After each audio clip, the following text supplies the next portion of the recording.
Assalamualaikum warahmatullahi wabarakatuh. Kali ini kita akan membahas intan pariwara kelas 10 bab lantai penilaian harian bagian uraian B dan C.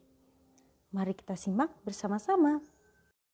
Nomor 1, Irwan mengamati tumbuhan lumut dengan ciri-ciri talus menyerupai tumbuhan kecil dengan batang semu tegak dan lembaran daun yang tersusun spiral.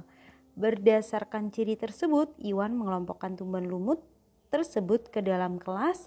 Jadi di situ kata kuncinya talusnya itu sudah menyerupai tumbuhan kecil dan bentuk daunnya spiral. Nah, kalau kayak gini berarti dia termasuk ke dalam lumut daun atau masuk ke dalam anggota Bryopsida. Nomor 2, berdasarkan daur hidupnya, tumbuhan paku yang biasa kita jumpai sebenarnya adalah fase. Jadi ingat ya, untuk tumbuhan paku, fase dominan adalah fase sporofit. Nah, kenapa fase sporofitnya fase dominan? Karena peleburan antara gamet jantan dan betina itu kan menghasilkan zigot. Kemudian zigot akan berkembang menjadi tumbuhan paku dan nantinya akan menghasilkan spora. Nah, jadi untuk tumbuhan pakunya sendiri ada pada fase sporofit. Nomor 3, pada metagenesis tumbuhan paku, peristiwa meiosis terjadi pada saat, pembelahan meiosis ini kan biasanya terjadi pada pembelahan sel gamet, atau bisa juga kalau pada tumbuhan paku, pembelahan ini terjadi pada saat pembentukan spora dalam sporangium. Jadi jawabannya adalah pembentukan spora dalam sporangium. Nomor 4, berdasarkan strobilusnya, tumbuhan Gymnospermae dibagi menjadi 4 kelas. Nah, kelasnya apa saja? Yang pertama ada Cycadinae, kemudian yang kedua ada Ginkgoinae, ketiga Gnetinae, dan yang terakhir Coniferinae. Oke, lanjut ke nomor 5. Rumput gajah dianggap sebagai gulma, namun tumbuhan tersebut dapat dimanfaatkan sebagai, ingat ya, rumput gajah itu biasanya digunakan untuk pakan sapi, maka bisa juga fungsinya adalah untuk pakan ternak. Oke, kita lanjutkan yang bagian C. Nomor 1, persamaan dan perbedaan antara tumbuhan lumut dan tumbuhan paku dalam bentuk tabel. Nah, jadi di sini kita buat dulu dalam bentuk tabel. Untuk yang tabel di awal ada persamaan antara tumbuhan lumut dan juga tumbuhan paku. Nah, yang pertama, perkembangbiakan secara vegetatifnya keduanya sama-sama menggunakan spora. Sedangkan untuk perkembangbiakan generatif itu melalui fertilisasi atau peleburan gamet jantan dan gamet betina. Lalu dia juga keduanya sama-sama mengalami pergiliran keturunan atau yang disebut dengan metagenesis, pergiliran dari fase gametofit ke sporofit, kemudian sporofit ke gametofit. Habitatnya sama-sama di lingkungan yang lembab, mempunyai klorofil untuk berfotosintesis. Lalu apa perbedaannya? Jadi untuk yang tumbuhan lumut, yang pertama tubuhnya itu dia masih berupa talus. Karena dia masih berupa talus, jadi belum bisa dibedakan antara akar, batang, dan juga daun. Lalu tumbuhan lumut itu juga tidak memiliki pembuluh angkut. Sporofitnya menumpang pada gametofit dan biasanya gametofitnya itu merupakan fase yang dominan. Ingat ya, kalau lumut yang dominan itu adalah fase gametofit. Jadi lumut itu N haploid. Sedangkan tumbuhan paku menyerupai tumbuhan kecil, dia sudah bisa dibedakan antara akar, batang, dan juga daunnya. Terus dia juga sudah memiliki pembuluh angkut. Ukuran sporofitnya itu lebih besar dibandingkan gametofitnya. Sporofitnya sudah tidak lagi menumpang pada gametofit dan sporofitnya merupakan fase dominan. Jadi yang dominan sporofit, makanya si paku-pakuan ini dia diploid atau 2N. Lanjut ke nomor 2, suatu tumbuhan lumut memiliki struktur talus dengan tepi bertoreh. Sporofit tumbuhan lumut tersebut menancap dalam gametofit dengan kapsul sporofit di luar talus. Bentuk kapsul sporofitnya menyerupai tanduk dan pangkal kapsulnya dilindungi oleh involucrum. Berdasarkan ciri-cirinya, tumbuhan lumut tersebut dikelompokkan ke dalam kelas yang sama dengan Polytrichum sp. Berdasarkan pernyataan tersebut, jelaskan jawaban Anda. Nah, dilihat dari ciri-cirinya yang tadi, yang utama nih ya, dia dilindungi sama involucrum, sama bentuk sporofitnya seperti tanduk. Berarti ini masuk ke dalam lumut tanduk. Nah, lumut tanduk itu anggota dari Anthocerotopsida. Nah, ciri-cirinya sudah sama nih, berarti si tanaman ini masuk ke lumut tanduk. Lalu gimana dengan Polytrichum? Polytrichum itu bukan masuk ke lumut tanduk. Kenapa? Karena ciri-cirinya dia, generasi gametofitnya itu sudah berupa talus yang berbentuk seperti tumbuhan kecil. Talusnya sudah punya batang semu dan lembaran daunnya tersusun spiral. Kalau ada kayak gini lembaran daun tersusun spiral, lumut ini berarti masuk ke dalam lumut daun atau Bryopsida. Nah, berarti tanaman yang dimaksudkan di soal nomor 2 ini dengan Polytrichum itu berada pada kelompok yang sama. Jadi pernyataan pada soal kurang tepat. Nomor 3, perhatikan gambar tumbuhan paku berikut. Tumbuhan paku pada gambar tersebut termasuk ke dalam tumbuhan paku peralihan. Jelaskan alasan yang mendukung pengklasifikasian tersebut. Bagaimana metagenesis tumbuhan paku tersebut? Nah, jadi gambar pada soal itu gambar dari Equisetum.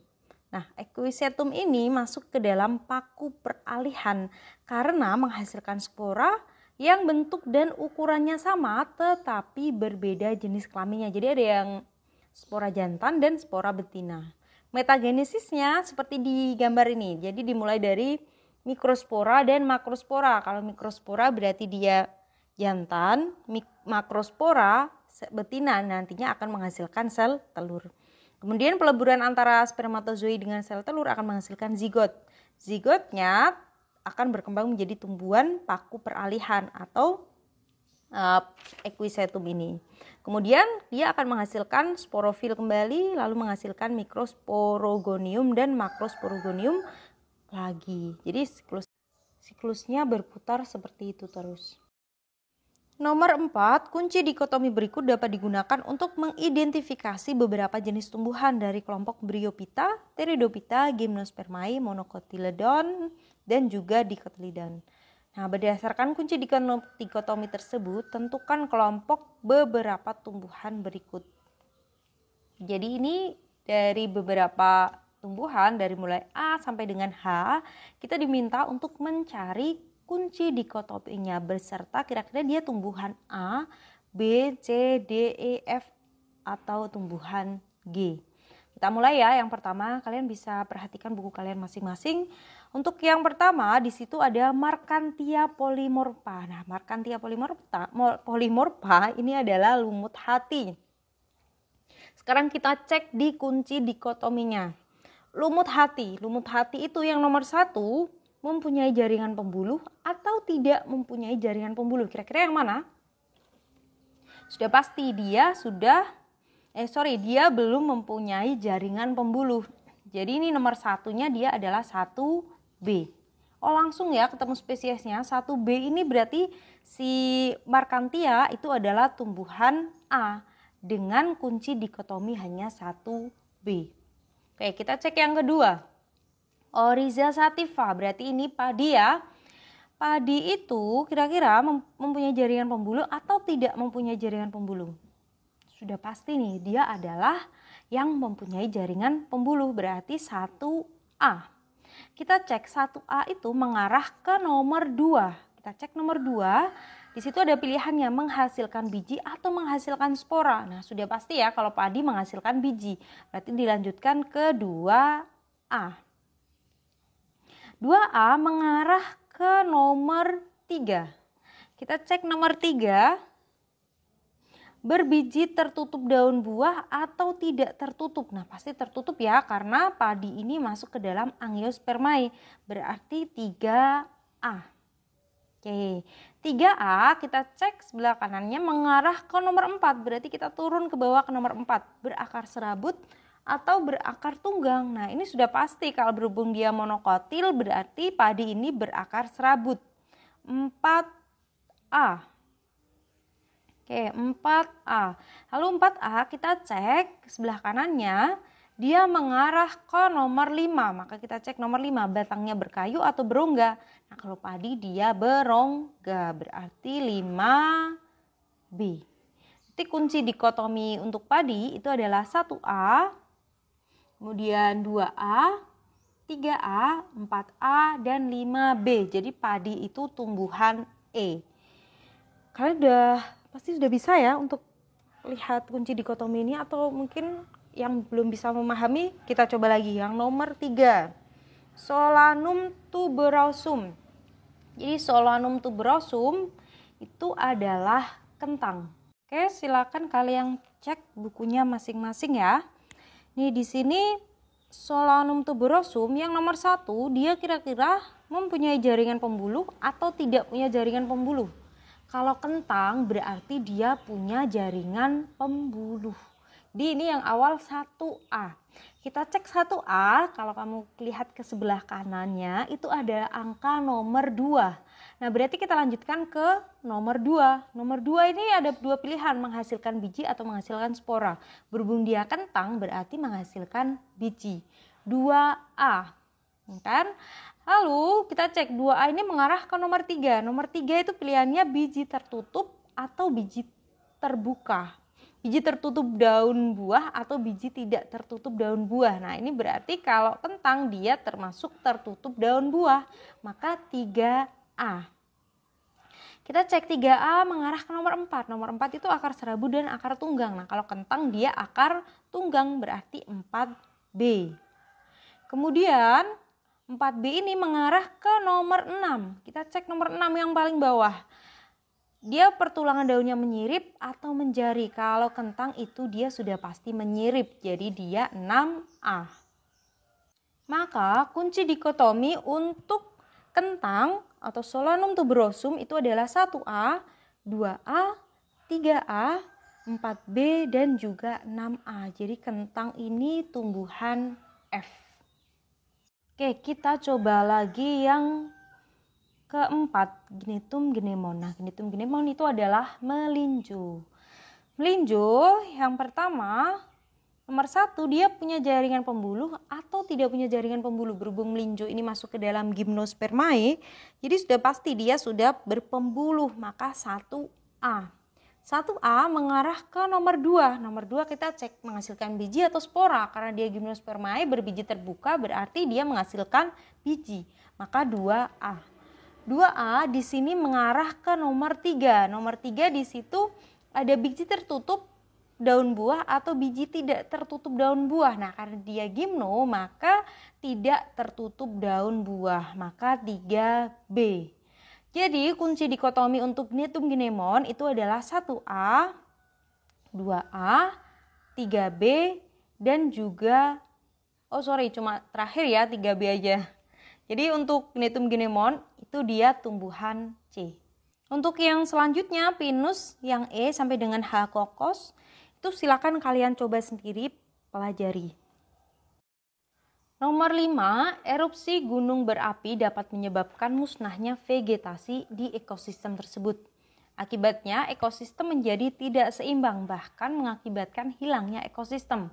Oleh karena itu diperlukan upaya untuk memperbaiki kondisi lingkungan agar kembali pulih, yaitu melakukan reboisasi. Adapun bibit tanaman yang dapat digunakan antara lain ada akasia dan juga sengon. Berdasarkan uraian, jawablah pertanyaan berikut. Nomor A, mengapa ekosistem dan lingkungan yang merusak perlu diperbaiki dengan cara reboisasi? Jadi karena dengan melakukan reboisasi, beberapa makhluk hidup itu akan memiliki habitatnya kembali dan juga bisa melangsungkan kehidupannya. Jadi kayak hewan-hewan bisa hidup nih kalau ada banyak tanaman di situ. Jadi mereka ada tempat untuk berlindung. Terus reboisasi juga cocok dilakukan di lahan gundul. Kenapa? Karena salah satu fungsinya adalah untuk mencegah terjadinya erosi tanah. Pertanyaan kedua, berdasarkan morfologinya, mengapa akasia dan sengon dipilih sebagai tanaman untuk kegiatan reboisasi. Jadi tanaman untuk penghijauan atau untuk reboisasi itu syarat utamanya dia mampu menyerap air dengan baik dan dapat tumbuh di lahan terbuka atau tempat dengan lingkungan yang ekstrim.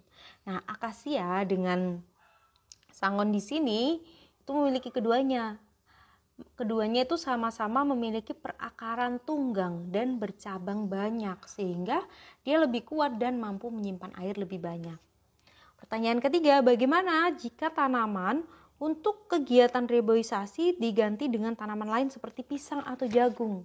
Nah, ini berarti tidak memungkinkan ya. Kenapa? Karena tanaman untuk reboisasi itu biasanya berupa pohon dan pasti mereka rata-rata masuk ke dalam anggota dikotil yang memiliki akar tunggang. Nah, sedangkan untuk tanaman tanaman jagung dan juga pisang itu masuknya ke dalam monokotil. Nah, monokotil itu perakarannya serabut, jadi dia kurang mampu untuk menahan atau menyimpan air. Sekian pembahasan kita kali ini. Apabila kamu merasa informasi yang didapatkan dari channel Biologi Education bermanfaat, silakan share ke teman-teman kamu. Terima kasih. Wassalamualaikum warahmatullahi wabarakatuh.